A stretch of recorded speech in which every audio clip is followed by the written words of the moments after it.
Kemudian dia memberikan senyuman yang aneh. Kau adalah anak yang berusia 12 tahun? Saya bukan anak usia 12 tahun. Perawat bergegas maju, dan mengatakan bahwa catatan medisnya salah.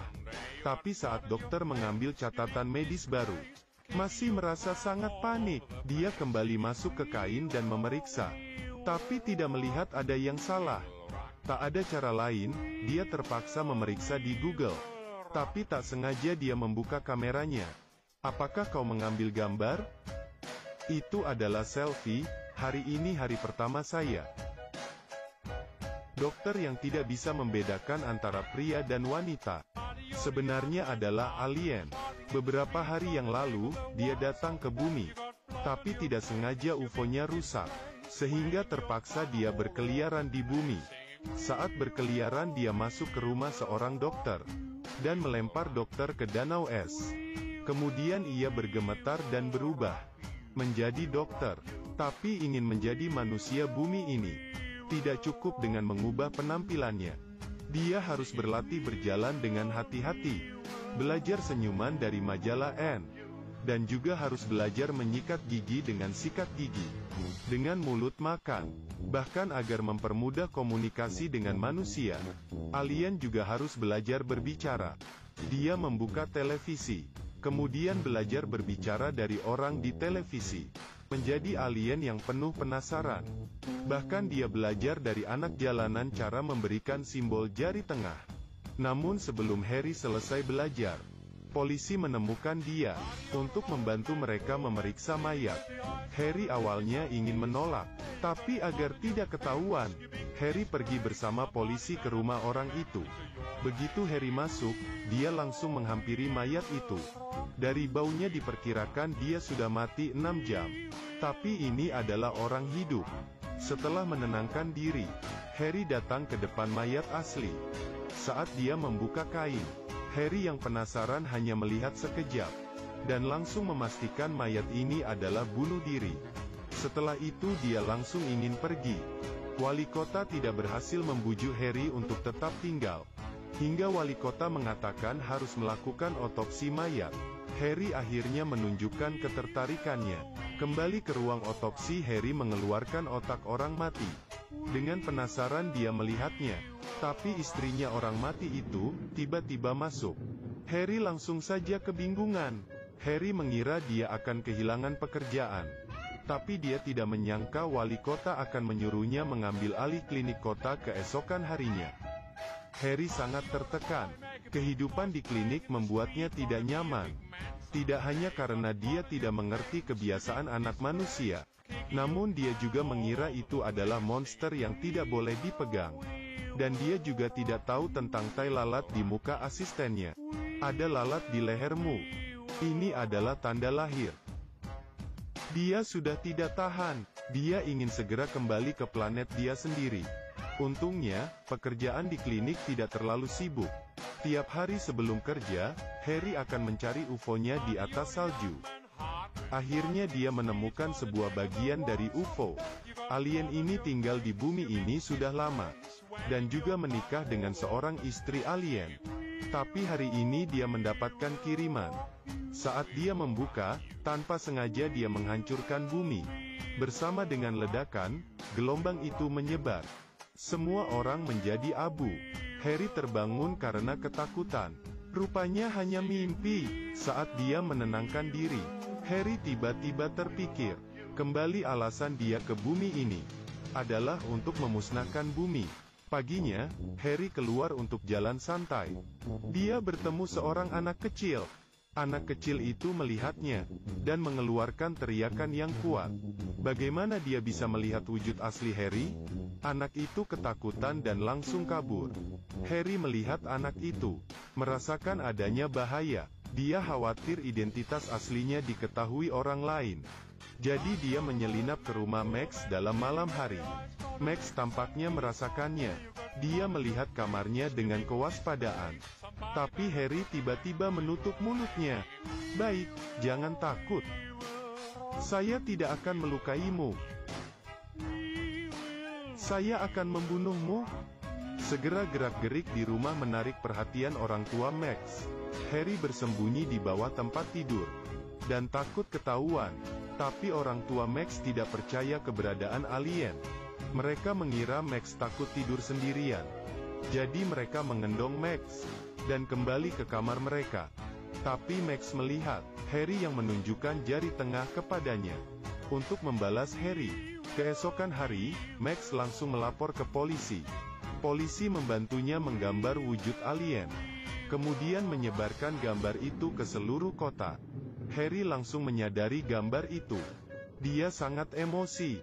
Orang bumi sangat menyeramkan. Dia kembali ke rumah dan ingin segera melarikan diri. Tapi tiba-tiba dia terpikir sesuatu. UFO-nya belum dia temukan. Dia tidak bisa pergi. Akhirnya dia menelpon Max. Dia mengubah suaranya dan berpura-pura sebagai teman Max. Dia ingin membohongi Max untuk membuang semua gambarnya. Tapi Max sangat pintar. Dia berhasil mengetahui kebohongan Harry. Harry sangat emosi. Dia berjanji akan membunuh Max. Cukup, saya akan membunuhnya. Dia memikirkan untuk membuat rumah Max meledak, atau Max terbunuh oleh piano yang tiba-tiba jatuh. Harry tersenyum dengan senang. Tapi dia tidak menyangka, Max bertindak lebih cepat daripada dia. Dia meminta orang tuanya untuk mengundang Harry ke rumahnya. Begitu dia memasuki pintu, dia memberi Harry pelukan hangat, sehingga mengusir niat jahatnya. Lalu dia memanggil teman kecilnya, agar dia pergi ke mobil Harry dan mencari kunci. Mereka memutuskan untuk ke rumah Harry untuk mengeksplorasi jejak alien. Setelah mendapatkan kunci, temannya segera ke supermarket untuk duplikasi kunci yang sama, agar temannya memiliki waktu yang cukup. Max terus-menerus menyeret Harry. Dia menunjukkan model yang dia buat, lalu membacakan puisi untuknya, hingga memeluk Harry dan tidak mau dia pergi. Menghadapi kelakuan Max ini, Harry tidak merasa aneh. Bahkan dia merasa, dia sebenarnya sangat menyukai saya. Saya adalah alien yang disukai manusia. Tapi dia tidak menyangka, keesokan hari, anak-anak menggunakan kunci duplikat dan masuk ke rumahnya. Mereka menemukan alat alien Harry. Mereka mencoba memegang barang yang aneh ini. Tapi barang itu membuat mereka terbang hingga pingsan. Harry baru saja pulang rumah dan melihat kedua orang pingsan di lantai. Dia melihat sekali dan mengetahui bahwa semua itu karena alat alien miliknya. Dengan gelisah dia memeriksa denyut nadi mereka, dan sedikit kecewa, agar tidak membuat masalah untuk diri sendiri. Harry membawa kantong dan membungkus kedua anak itu. Tapi sebelum dia keluar dari rumah, dia bertemu dengan seorang wanita. Wanita itu mengaku sebagai istrinya. Belum sempat dia menyelesaikan permasalahan ini, Harry terlebih dahulu mengantar kedua anak kecil itu pulang ke rumah mereka. Kemudian kembali ke rumah dan bertanya tentang asal-usul istrinya. Menghadapi pengawasan istrinya, Harry mengeluarkan senyuman yang sangat terpaksa. Istrinya bilang, sudah lama dia ingin bercerai. Tapi Harry terus mengulur. Dia memberikan surat ceria ke Harry. Tak disangka, Harry langsung menandatanganinya. Istrinya sangat terkejut. Kekejaman dan kedinginan Harry membuatnya sangat terharu, sehingga dia memutuskan untuk tidak pergi. Istrinya tidur di samping Harry. Harry sangat agresif. Tapi kelakuan istrinya yang hangat membuatnya sangat nyaman. Keesokan harinya Harry terbangun dalam tatapan lembut istrinya. Tapi dia harus segera pergi bekerja. Saat dia ingin mengusir istrinya, dia tidak menyangka istrinya langsung menghampirinya di kliniknya. Karena di rumah dia menemukan baju tidur wanita. Istrinya sangat emosi di klinik, membuat Harry terdiam. Tapi saat malam dia pulang rumah, istrinya kembali menjadi sangat lembut. Wanita manusia memang sangat membingungkan. Istrinya membuatkan steak kesukaan Harry. Tapi Harry sedikit takut jika mayat di kulkasnya ketahuan istrinya. Saat dia membuka kulkas, melihat mayat Harry masih ada. Akhirnya dia tenang untuk menikmati makan malam bersama istrinya. Dia makan steak dengan istrinya dengan mesra.